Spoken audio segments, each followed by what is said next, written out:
This is the disturbing reality show's Iceberg explained.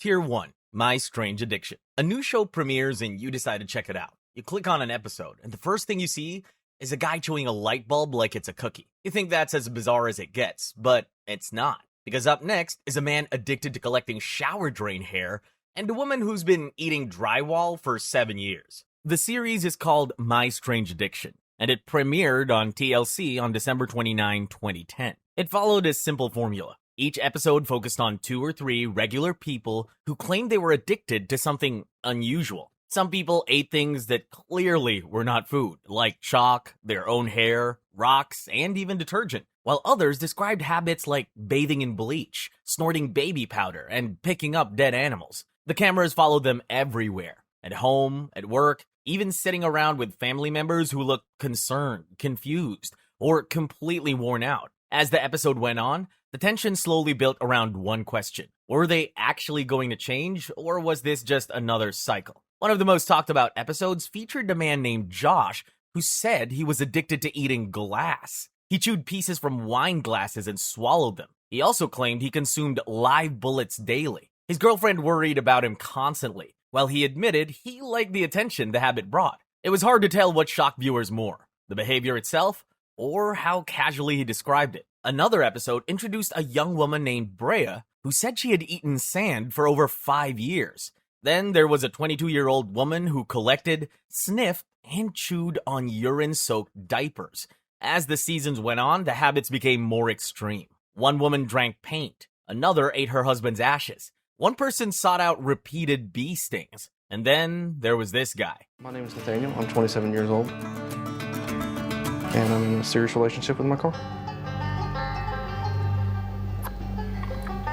Morning, baby. By the time his episode aired, it became clear that the show prioritized shock value above all else. Near the end of most episodes, producers would bring in a doctor for a short consultation. The medical advice was usually short and vague, and the show would end before anything meaningful happened, leaving viewers wondering if anyone actually got better. Because of that, reactions to the show were all over the place.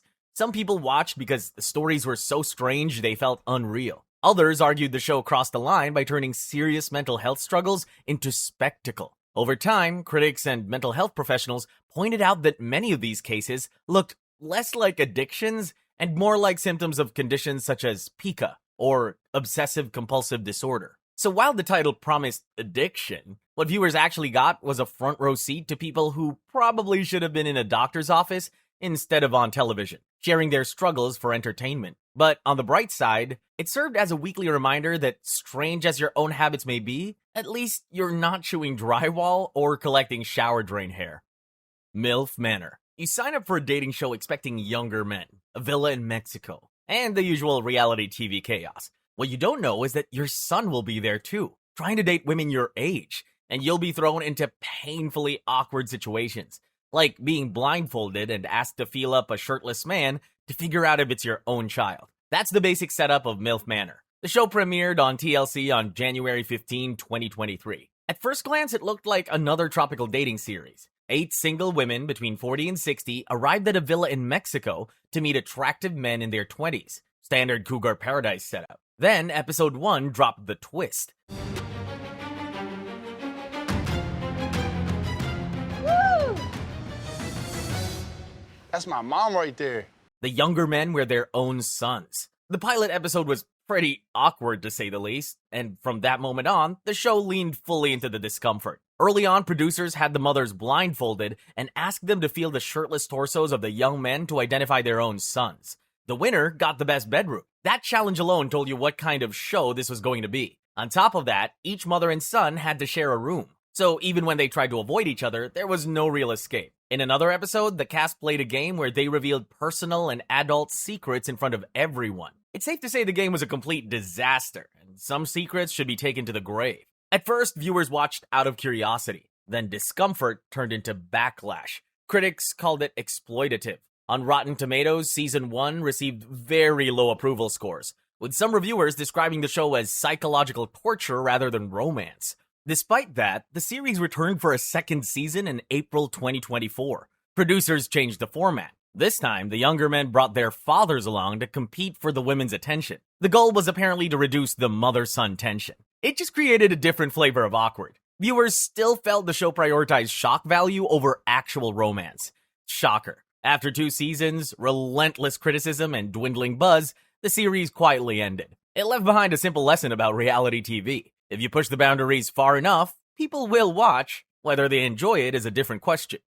Wife swap. Imagine coming home after a long day at work and finding a strange woman cooking dinner in your kitchen. It takes you 2 seconds to remember. She's your new wife for the week. Meanwhile, your actual wife is off with another family, introducing chore charts and critiquing someone else's parenting style. And yes, you both signed up for this. Wife swap started in the UK in 2003. The idea was for families with completely different lifestyles to switch wives, or sometimes husbands, for 2 weeks just to see how the other half lives. There were rules though. In the first week, the new wife had to follow the existing rules of the family she just joined. She got a manual detailing chores, schedules, religious practices, and even screen time limits she didn't normally care about. Basically, she had to live someone else's life exactly as they did it. Week 2 flipped the script. Now the new wife got to set the rules. And as you can imagine, things got messy fast. Families struggled to follow the new orders, and husbands had to obey without question. Fortunately, even reality TV had its limits.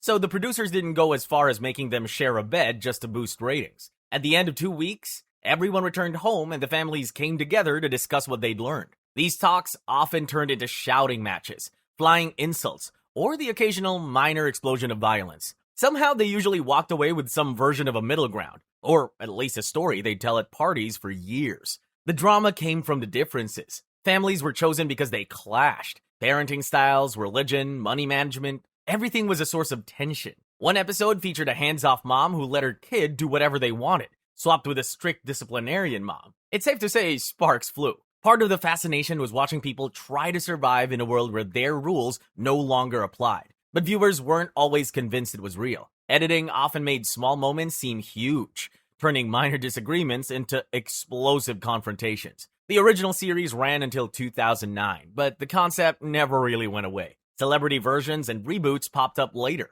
proving that people are still very interested in seeing other families crash and burn in the name of television.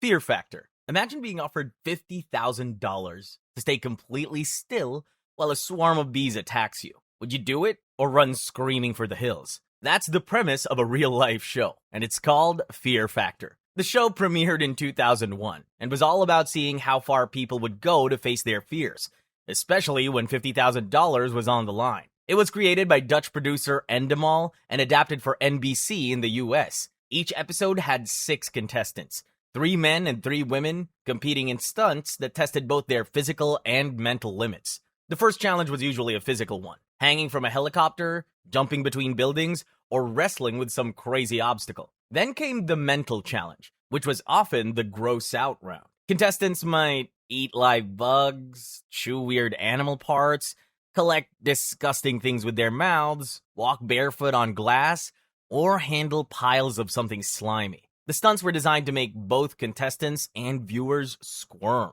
The final challenge always cranked things up even more. These were extreme stunts straight out of an action movie. High drops into water, speeding vehicles, or a mix of danger and chaos that left the audience on edge. Viewers couldn't stop watching, even when it made them cringe. Some loved the thrill and gross factor, calling it both awesome and insane. Others worried about the animals and insects that were killed for challenges, and the mental and physical strain on contestants. One infamous stunt even had participants drinking donkey semen and urine. It was so extreme that NBC refused to air it in the US.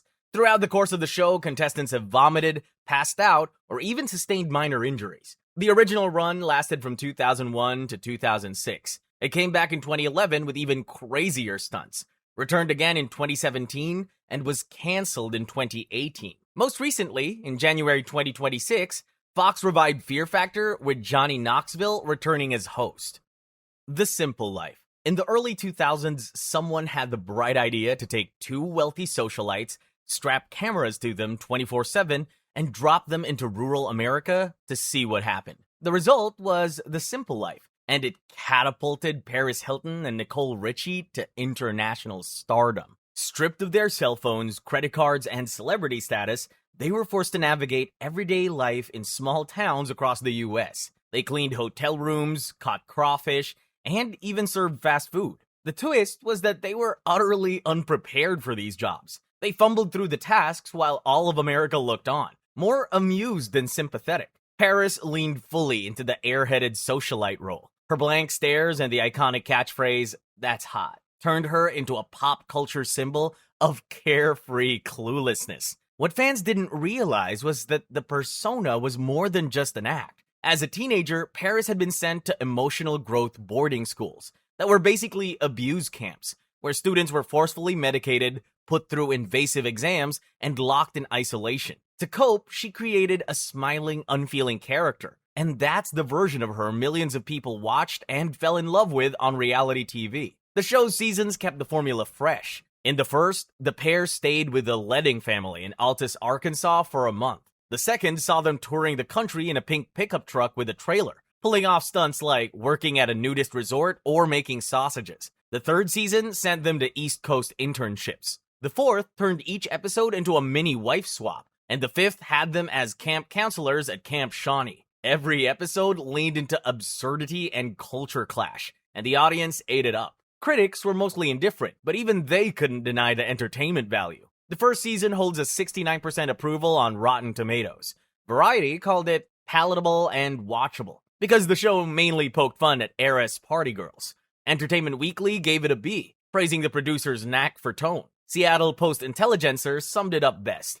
Paris and Nicole fail miserably at fitting into country life, but their unapologetic shallowness keeps the show rolling. The Simple Life also inspired copycats. NBC tried flipping the formula with I Want to Be a Hilton, where rural contestants got a taste of high society, while Paris, Nicole, and Tinkerbell, Paris's iconic chihuahua, made cameo appearances.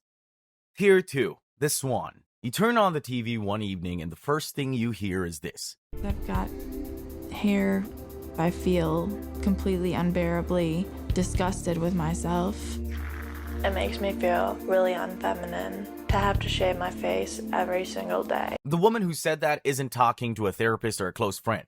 She's on a reality show called The Swan. It aired on Fox in 2004 and was hosted by Irish presenter Amanda Byram. Even by the already extreme standards of early 2000s reality TV, this one stood out. Each episode followed two women who described themselves as ugly ducklings. They talked openly about their insecurities. Some mentioned facial hair, weight, teeth, or other features they believed made them unfeminine. The show framed all of it as a problem that needed correction. Then, the transformation phase began. For 3 months, the women worked with cosmetic surgeons, dentists, trainers, therapists, stylists, and life coaches. Many contestants underwent multiple plastic surgeries, sometimes close together, along with dental reconstruction and strict fitness plans. During those 3 months, contestants were not allowed to look at themselves in the mirror. The show saved their reflection for a dramatic reveal at the end, when they finally saw the results on camera. At the end of each episode, one of the two women advanced toward a final beauty pageant at the season's end. When the season wrapped up, judges scored the contestants,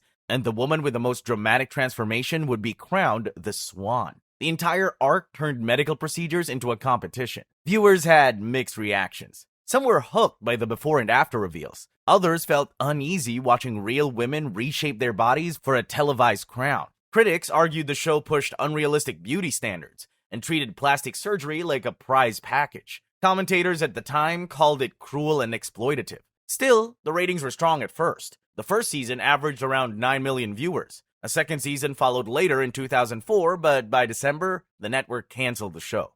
Bridalplasty. You're engaged, planning your dream wedding, but instead of cake tastings and dress fittings, you're competing on TV for a free nose job. That was the whole idea behind Bridalplasty. The show aired on E! In 2010, during that era when reality TV kept trying to shock people into watching. The premise was simple and wild at the time.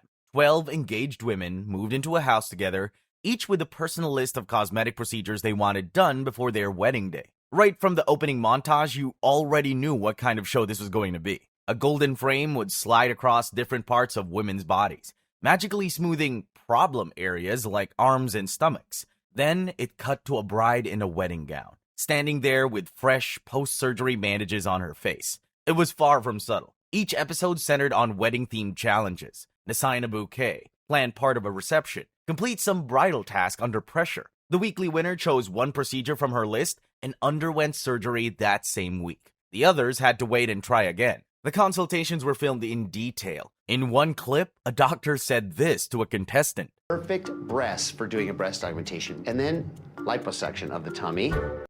When the women weren't in hospital getting procedures done, they were at each other's throats. Alliances formed fast, then fell apart even faster. See for yourself. You're just making me look like a liar! Dr. DeBro can fix faces, he can't fix personality. That clip pretty much sums up the house dynamic. Alongside surgeries, there was plenty of backstabbing and side-eyeing. Viewers didn't know whether to laugh, cringe, or turn off the TV. A lot of people felt the show doubled down on the pressures brides already faced to look perfect. Instead of pushing back against those unrealistic standards, the show presented cosmetic surgery as something you could win through party planning games. Critics called it unhealthy and accused it of promoting body dysmorphia and unrealistic beauty standards. The backlash hit hard. About 900,000 people watched the premiere, which sounds decent, but the numbers kept dropping. By later episodes, it was closer to 600,000 viewers. After one season, Bridalplasty was done. Kid Nation. Imagine this. 40 kids, ages 8 to 15, dropped into a deserted New Mexico town with no parents, no teachers, and no adults in charge. They were supposed to run a whole society, cook, clean, make rules, enforce laws, and even earn money. The adults were mostly behind cameras, supposedly supervising, but the kids were on their own. That was the premise of Kid Nation, a reality TV show that aired in 2007. From the start, it was chaos. Some kids tried to take charge, but others refused to do their tasks. The younger ones just wanted to go home, and the older ones struggled to maintain order. One kid said they were tired and overwhelmed, and it was easy to see why. Producers made things worse by creating social classes. Laborers got the hardest tasks, like hauling water, scrubbing toilets, and doing laundry for tiny pay, while others did almost nothing. Predictably, fights and arguments broke out. On top of that, the producers actively sabotaged the kids. In a Reddit AMA, a former participant revealed that even when the kids kept the town tidy, the crew would scatter trash around and blame the mess on them. The kids then had to clean it up, making them look like they were failing, just so the show could look more dramatic. On screen, safety quickly became a real concern. One girl burned her face with hot grease while cooking. Wait, no. So she got burned how? She was cooking, and again, kids don't know how to cook, so they're like, I need at least 3 cups of oil in this pan. Oh, and so it sizzled out. Yeah. It's not deep frying it, they just were trying to cook it, sizzled out. God. Another accidentally drank bleach thinking it was something else. Kids don't know how to clean things very well, so they're like, this is a dirty glass. Bleach. You mean they washed the glass? They, instead of washing it with soap and water, or just hot water, they used bleach to clean it. And then drank from it. And then they didn't wash it out very well. Next glass. Adults watching were horrified. The camera crew claimed they'd step in if things got out of hand. But kids later said the crew sometimes encouraged chaos instead of preventing it. Viewers and critics had a lot to say. Questions about child labor laws, emotional stress, and outright exploitation came up. The show got canceled after one season. It was messy, unsafe, and for most people, impossible to watch. Black Dot White. Have you ever stopped to think about how different your life would be if you were a different race? The show Black Dot White took that idea and made it real by changing people's appearances and sending them into everyday life to find out. The show aired on FX in March 2006 as a 6-episode social experiment. It was created by Ice Cube. Yes, the very same Ice Cube. If you don't know who that is, he's a rapper, actor, and filmmaker who went from topping music charts to making TV experiments. He co-created the show with filmmaker R.J. Cutler. The premise was simple. One black family and one white family would trade races using heavily professional makeup. The black family would look white, the white family would look black, and everyone would go about daily life seeing the world from a completely different perspective. In reality, it was messy. Transforming the families took hours. And once they were out in the world, everything started to crack. Fights broke out over racial slurs, privilege, and whether the white family could ever actually understand what systemic racism looks like day to day. The black family kept saying the experiment didn't come close to showing the real struggles they faced. And at one point, it boiled over into this. You're sitting there and you want to sit on the little lily white pedestal, and shit is not happening in the world, and that's bullshit. I hear you. No, I know it's out there, but I'm trying to enlighten you on the fact that you have to approach life in a certain way. As the show gained popularity, critics and viewers pointed out that changing someone's skin color for a few weeks was an oversimplified and sometimes offensive way to explore racism. Someone said the show relied on old stereotypes and confused shock value with meaningful insight. After 6 episodes, the families parted ways. The experiment ended, but questions remained. Was the show really about understanding a race, or was it just using a controversial topic for entertainment? Tier 3, Bad Girls Club. You move into a fancy house with 7 strangers, and within 24 hours, someone's yelling, someone's crying, and someone's wig is halfway across the living room. That's Bad Girls Club in a nutshell. The show premiered in 2006 on Oxygen and centered on locking a group of outspoken, opinionated women in a mansion to see what would happen. Cameras captured everything, from late-night drama to full-blown confrontations. Created by Jonathan Murray, the show was supposed to explore personality clashes and self-control, but mostly it just let chaos happen on camera. From the very first season, the producers made the stakes clear. Each episode opened with the season's biggest fight, then jumped back in time to show how it all started. That structure kept viewers hooked, because you knew disaster was coming and wanted to see how it built. Inside the house, cliques formed fast, rivalries ignited, and the cast partied hard while testing each other constantly. The producers technically didn't allow violence, so security guards were always on standby. Any cast member who crossed the line through bullying, physical abuse, or rule breaking could be evicted. And if someone left, a new housemate would arrive to keep the chaos growing. Not all the drama stayed in the house. In season 7, one cast member actually reported a housemate to a police officer waiting just outside the bad girl's house. She claimed the other woman had thrown her things in the trash and that they'd gotten into a fight. Both women ended up being summoned by the police for disturbing the public peace and disorderly conduct. The show received a fair amount of attention from viewers, but the reviews weren't great. Critics called it out for promoting toxic behavior and giving teenagers the wrong idea about how women should act. Many argued it was glorified aggression without offering much in the way of role models or growth. Despite the criticism, the series ran for 17 seasons, ending in 2017. Ratings eventually dipped and controversies piled up, but the franchise lived on with spin-offs like Bad Girls Road Trip, Tanisha Gets Married, and Love Games, Bad Girls Need Love Too.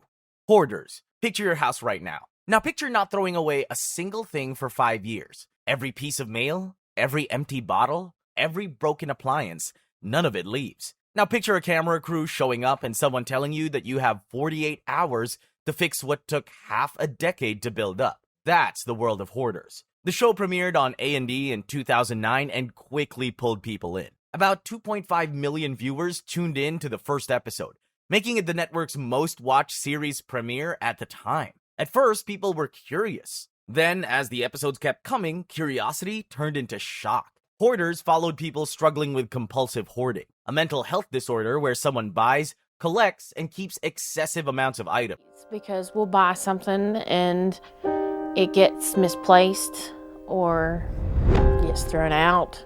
Who knows what happens to it? It just disappears. So we buy more.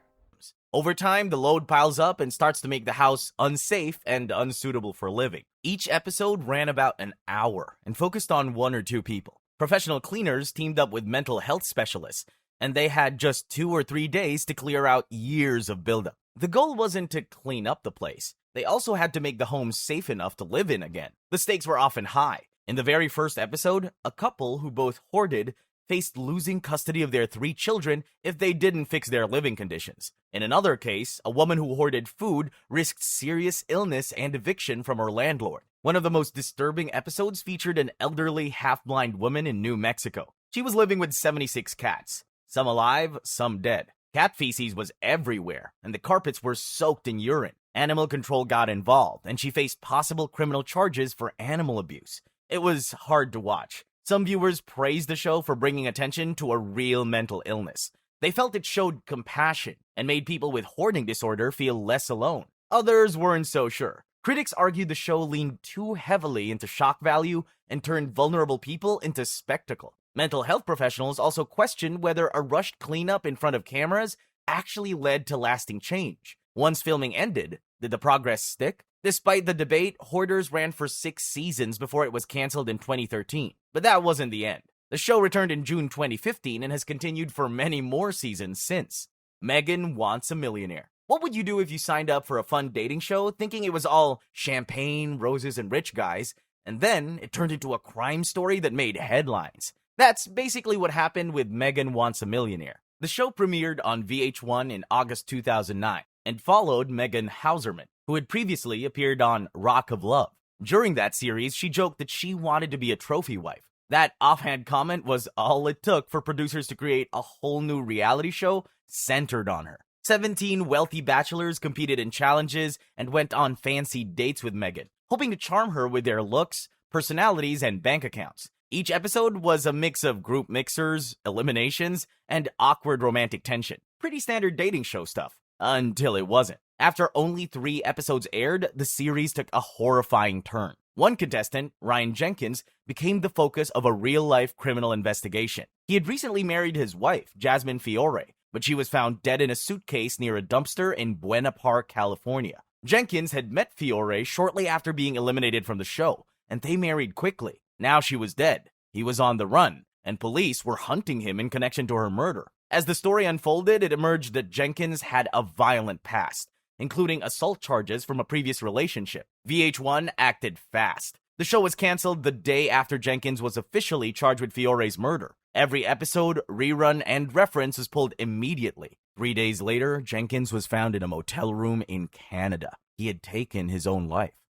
The Will. Imagine you're rich. Like serious money. Big estate, land, businesses. Now imagine your friends and family start competing for your fortune while you're still alive. Alliances form. Feelings get hurt. Everyone's trying to prove they deserve your empire more than the next person. That was the premise of The Will. In early 2005, CBS premiered this reality show and pulled it after just 1 episode. It became one of the shortest-lived shows in TV history. And honestly, it's not hard to see why. The concept sounded simple. A real-life multimillionaire named Bill Long, a rancher and land developer from Arizona, decided he didn't want to pass on his fortune the normal way. Instead of quietly writing a will, he turned it into a competition. His friends and family had to compete mental and physical challenges, and the winner would inherit all of his estate. They also took part in immunity challenges, including one where everyone had to keep a hand on an oversized safe for hours on end. From the start, a lot of viewers were uncomfortable. Bill wasn't terminally ill. He wasn't on his deathbed or anything like that.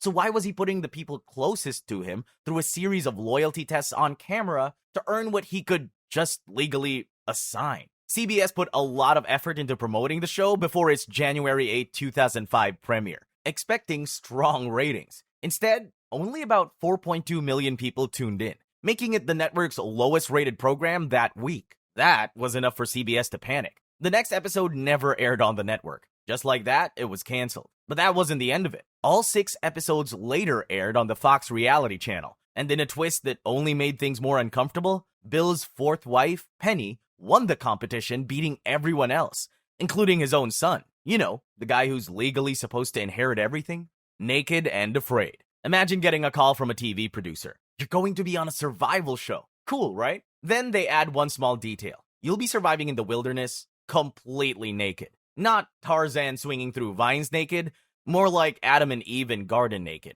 That's the hook behind Naked and Afraid, which premiered on the Discovery Channel in 2013. From day one, people had questions. The concept is simple and kind of wild. 2 strangers, usually a man and a woman, get dropped into a remote, dangerous location with no food, no shelter, no tools, and no clothes. They are allowed 1 survival item each. Maybe a machete, maybe a fire starter. That's it. Then they have to survive for 21 days. Build shelter, find water, hunt or forage for food, avoid predators. In one episode, 2 contestants had this bizarre little exchange. First exciting thing is on my way down, came head on with a bear. How big was it? I'd say 100 pounds is a good estimate. So that was scary.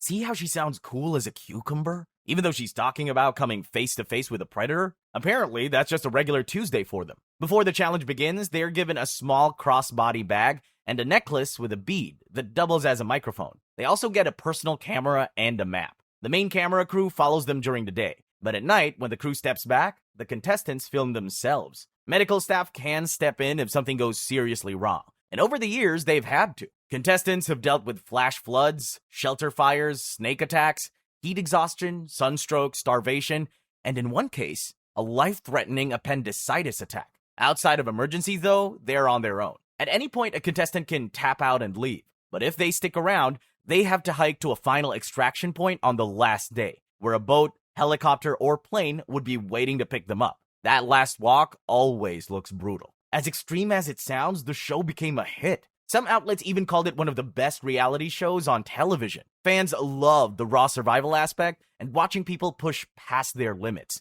But not everyone buys it completely. Some former contestants have said certain locations weren't as harsh as they looked on TV. One even claimed she received IV fluids during filming so she could continue. And that footage never made it into the final edit. So naturally, questions about how real it all is still float around. Backlash aside, the show hasn't slowed down. Season 18 wrapped in 2025, and it's still pulling in viewers who can't look away. Tier 4, dating naked. First dates are already uncomfortable. Now take away the restaurant, the nice outfit you spent an hour picking out, and every single piece of clothing on your body. Now imagine your date as a total stranger and you're both on a tropical island. That's the premise of Dating Naked. The show aired on VH1 from 2014 to 2016. Contestants tried to find love while nude, though sensitive bits were blurred for TV. Still, it's not every day you get to watch strangers try to form a romantic connection without the comfort of clothes. The first 2 seasons were hosted by Amy Paffreth, and the third by Roxy Diaz. Filming took place in tropical spots like Panama,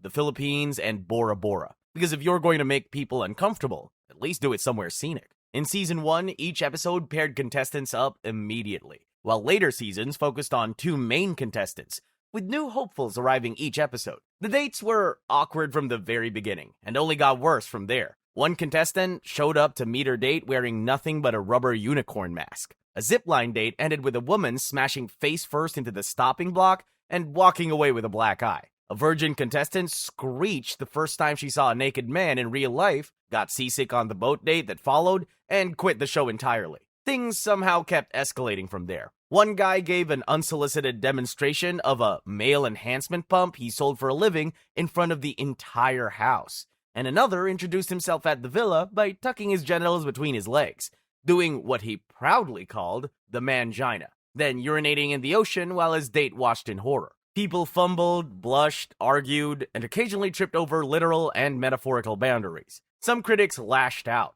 calling it the most awkward thing on television. And honestly, they had a point. It wasn't just viewers who got upset, though. In 2014, contestant Jessie Neiswitz sued the producers for $10 million because a shot of her body wasn't properly blurred and aired on TV. The lawsuit was eventually dismissed, but it brought national attention to the show's unique approach to privacy. After 3 seasons and 33 episodes, VH1 canceled the series. Some streaming platforms later revived it, but it didn't quite work out the way they hoped it would.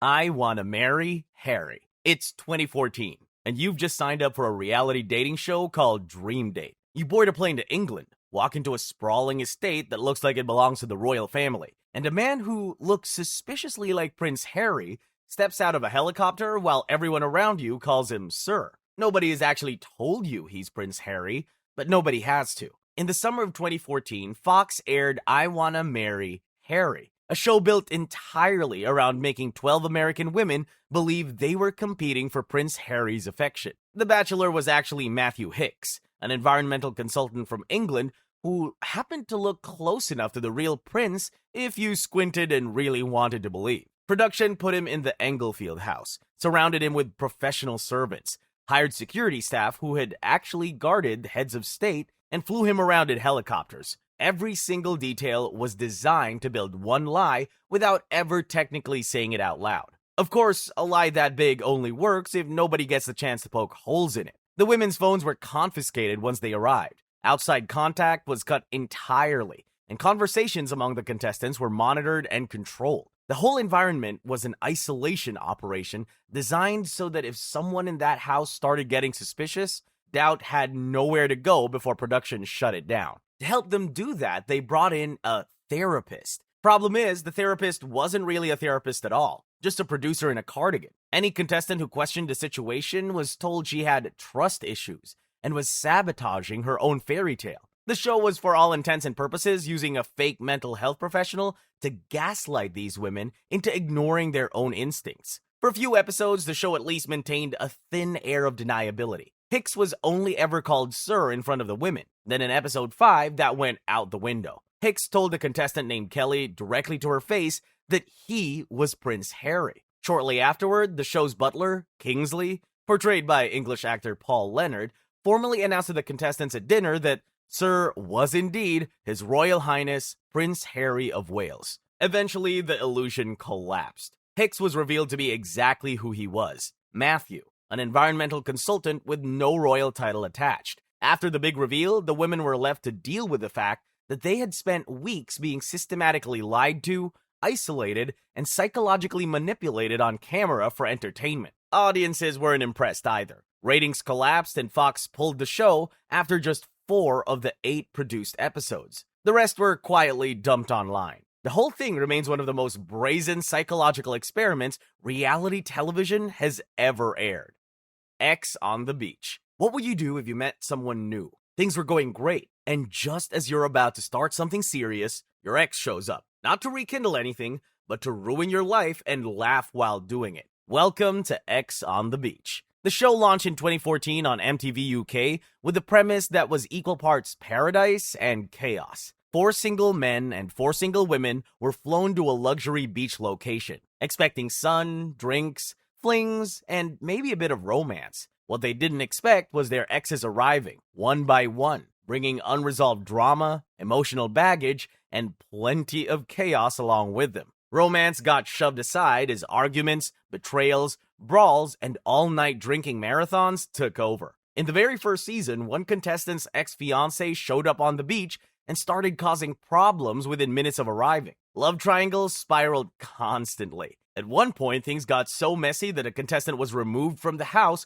during the Series 1 finale for aggressive behavior. By Series 7, a female cast member was kicked out after a violent altercation with another woman before the second episode was even over. In each season, cast members were forced to navigate lingering feelings and toxic dynamics, all under the glare of cameras. For viewers, it was addictive, like watching a soap opera with bikinis. The premiere drew over 300,000 viewers, mostly aged 16 to 34, eager to watch heartbreak in HD. The show didn't escape controversy. Multiple cast members later said that filming, and especially doing the deed on camera, was a huge regret. In 2023, one former participant claimed producers pressured her into non-consensual acts by threatening to send her home or promising more screen time if she complied. The messy mix of manipulation and drama was built into the show's DNA. Despite, or maybe because of, its chaos, X on the Beach was a ratings hit.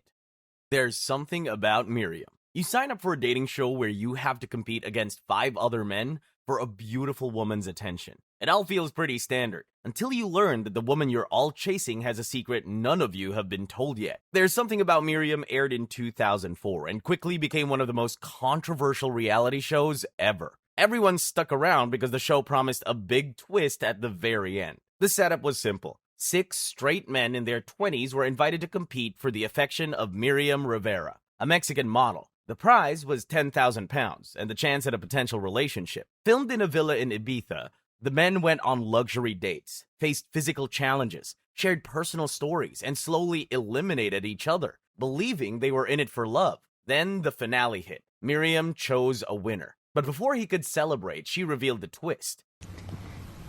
Guys, I'm not a woman. I was born as a man.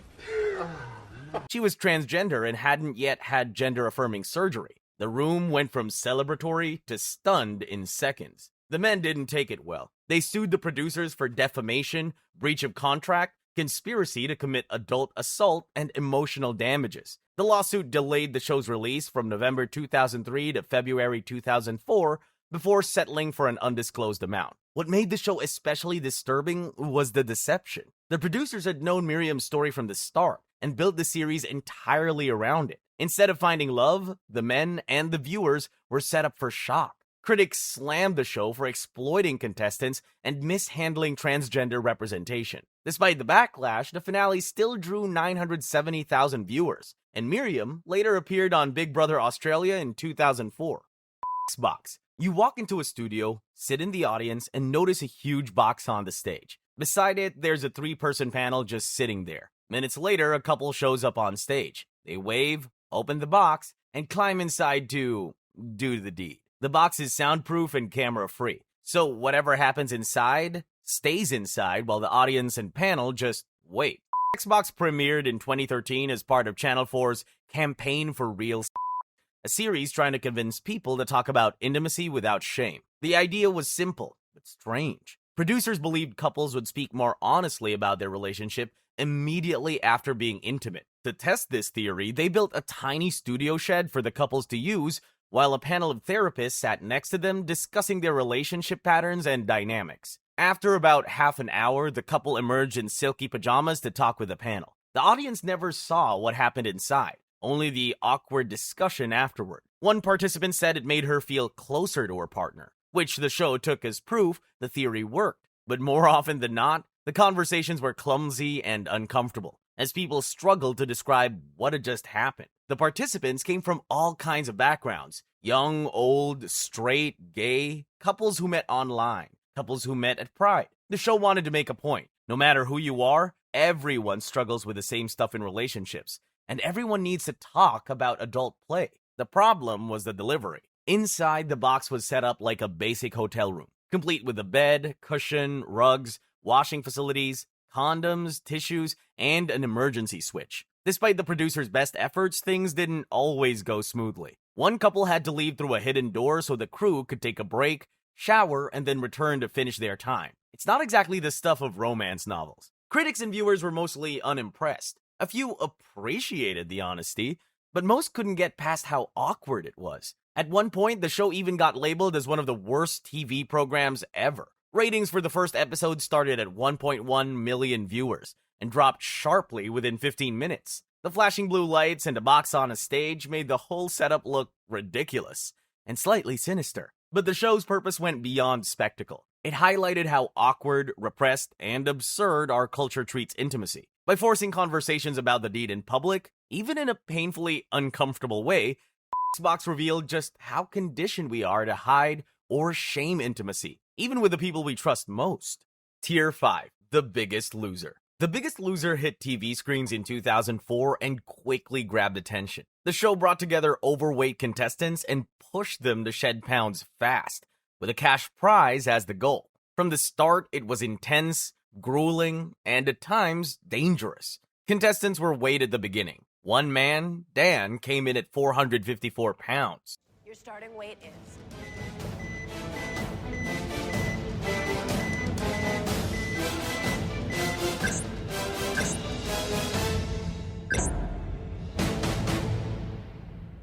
Dave, your starting weight is 393 pounds. Dan, your starting weight is 454 pounds. You are the heaviest contestant we have ever weighed in at The Biggest Loser. After weigh-in, they were split into teams, each with trainers and medical staff, and put on strict diets and intense exercise routines. Every day became a battle against calories, exhaustion, and their own limits. Episodes included high-stakes challenges. Some were physical, like grueling workouts or obstacle courses. Others tested self-control, like resisting high-calorie foods for rewards such as phone calls to loved ones. Contestants constantly had to push through pain and temptation to stay in the game. Weigh-ins happened at the end of each episode, and they were high-stress events. Each contestant stepped on the scale, and their numbers determined who was in danger of going home. The person with the lowest percentage of weight loss faced elimination, while the rest of the team watched nervously, hoping they hadn't let their teammate or themselves down. Week after week, viewers watched contestants drop massive amounts of weight in a short time. The transformations were visually striking. They made for jaw-dropping before and after photos. But behind the inspiring images, doctors and nutritionists raised alarms. Healthy weight loss is usually 1 to 2 pounds per week. Contestants were losing 20 to 30 pounds a week. Extreme calorie restriction, combined with up to 6 hours of daily exercise, carried real health risks. Over time, studies showed that many contestants regained that weight, and some even gained more than they'd started with, because their metabolism had been damaged. Despite the controversy, The Biggest Loser ran for years. It offered dramatic results that kept viewers glued to the screen. But the transformations came at a cost that wasn't always visible on camera. Extreme couponing. Imagine walking to a store and seeing someone fill their cart with dozens of items, only to pay a few dollars, or sometimes nothing at all, because they've spent hours stacking coupons. That's the world of extreme couponing. The show aired on TLC in 2010 and followed people who treated couponing like a full-time sport. While most of us clip coupons for $1 off here and there, these folks turned it into an obsession. They would combine store deals, manufacturer coupons, and every trick in the book just so they could score moments like this. $1,064.42 today. Watching it unfold was oddly thrilling, like witnessing a magic trick, but with cereal and laundry detergent. The obsession on display wasn't just about saving money. These people seemed to enjoy the hunt, the strategy, and the satisfaction of turning a full cart into a tiny bill. Critics, of course, had thoughts. They said the show encouraged compulsive behavior and hoarding, even if the participants weren't struggling financially. The authenticity of the show also came under scrutiny. Some episodes hinted at coupon misuse or manipulation, and whispers of counterfeit coupons floated around. Even without anything illegal happening, it was clear the show made obsessive behavior look exciting and normal. Still, there was a weird charm to it. Extreme couponing was part strategy, part obsession, and part game show. Solitary. Imagine being locked inside a 10-foot room with no windows, no clock, and no idea whether it's 3 a.m. or 3 p.m. The lights switch on and off whenever someone else decides. Food slides in through a slot in the wall. If you need to use the bathroom, you have to press a green button and wait for permission. And the only voice you ever hear belongs to an AI bot. That was what life was like for contestants on the show Solitary. When it premiered in 2006, it didn't look like typical reality TV. There were no housemates arguing over chores and no dramatic voting ceremonies. Instead, 9 contestants were each sealed inside their own high-tech pod, completely cut off from one another. They never saw each other. They never heard each other. For all they knew, everyone else could have quit already. Everything ran through the AI, Val. Hello, my name is Val. Val controlled the lights, the temperature, the water, the food, and how long contestants were allowed to sleep. It never used their names, only their pod numbers. You weren't David or Lisa anymore. You were Pod 2 or Pod 7. That might sound small, but spend enough time being called Pod 7 and see how quickly your sense of self starts shrinking. The game rotated between tests and treatments. During a test, contestants competed without seeing each other. Tasks were often physical and mental at the same time, and they dragged on for hours. Someone might have to pedal an exercise machine repeatedly just to earn pieces of a puzzle. While they counted, Val would casually throw in random facts to mess with their focus. The winner earned immunity from the next treatment and sometimes got real food or decent sleep, which in this place felt like winning the luxury. Next came the treatment, and that's where things got ugly. Treatments were endurance challenges. Contestants might sleep on a bed of small rods, spin in a chair until they felt sick, or jump a heavy rope for extended periods. The worst performer often had to complete penalty rounds that grew harder each time. At any point, a contestant could hit the red button to quit. But during a treatment, the first person to press it was eliminated from the show. So you could stop the pain, but you would also lose. If someone vomited during a food challenge, Val declared that your body has quit for you, and they were out. Even your stomach could betray you. In the end, it came down to 2 players enduring one final treatment. The last person still going won the $50,000 cash prize. On screen, the show implied the winner never really left, sometimes even editing it to look fatal. In reality, they walked out fine. Watching people lose their sanity and have mental breakdowns definitely had its appeal, because viewers stuck around from 2006 to 2010, and the show ran for 4 seasons with 36 episodes. Toddlers and Tiaras. You're bored out of your mind looking for something to watch, so you click on a show called Toddlers and Tiaras, expecting something cute and harmless. You press play, and the first thing you see is this: a 4-year-old wearing more padding than a football player. The show aired on TLC in 2009, and on the surface, it looked like a harmless children's beauty pageant. But the closer you looked, the more unsettling it got. Each episode followed families preparing their tiny contestants for competitions. Girls barely out of diapers were trained on how to walk, pose, smile, and dress like professionals. They were decked out in heavy makeup, false eyelashes, wigs, bikinis, and in some cases, padded bras. Yes, padded bras on 4-year-olds. As you'd expect, a lot of viewers just couldn't get past that. Parents pushed their children hard. Spray tans, go-go juice made from Mountain Dew and pixie sticks, and non-stop rehearsals were standard. Crying, eating a snack, or showing any sign of fatigue could get a child scolded or forced to keep performing. One mother patted her daughter's chest and hips to make her look like Dolly Parton. Another dressed her toddler in adult outfits and made her strike poses that some viewers described as too grown up for her age. As the girls danced and posed in revealing costumes while trying to act like adults, critics and psychologists raised alarms. The show normalized looking at children the wrong way, and it set unrealistic body expectations for them. Despite the backlash, Toddlers and Tiaras ran for 7 seasons, ending in October 2016. It also inspired spin-offs like Here Comes Honey Boo Boo and Cheer Perfection, continuing the mix of drama, spectacle, and controversy. A life in prizes. If you want to see the moment reality TV shows stopped being silly and started looking like a lab experiment on a human being, this is pretty much ground zero. In 1998, Japanese TV stripped a 22-year-old aspiring comedian named Nasubi naked and left him alone in a tiny, almost empty apartment. He had no food, no clothing, and no contact with the outside world. Just a pen, some blank postcards, a rack of magazines, and a single camera filming him 24/7. To survive, he had to rely entirely on prizes he could win from mail-in sweepstakes.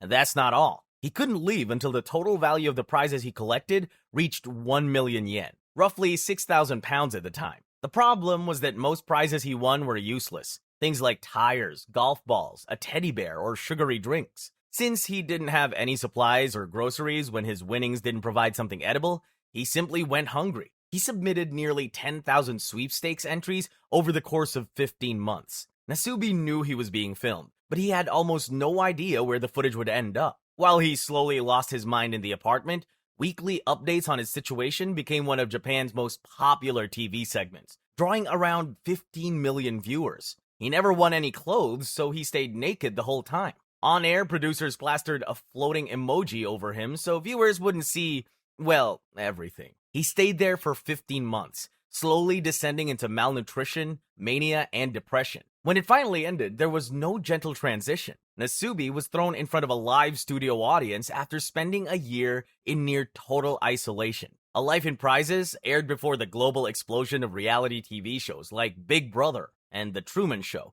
making it a harbinger of the genre's darker potential. Outside Japan and South Korea, it remained largely unknown, but its influence and the sheer extremity of what was done still makes it one of the most disturbing early experiments in reality television. That's all for today. Reality TV loves to sell drama, but as this Iceberg shows, sometimes it goes much further. Isolation, humiliation, psychological pressure, even real harm. The line between entertainment and exploitation gets thin fast. If you enjoyed this deep dive, leave a like, subscribe to the channel, and I'll see you in the next one.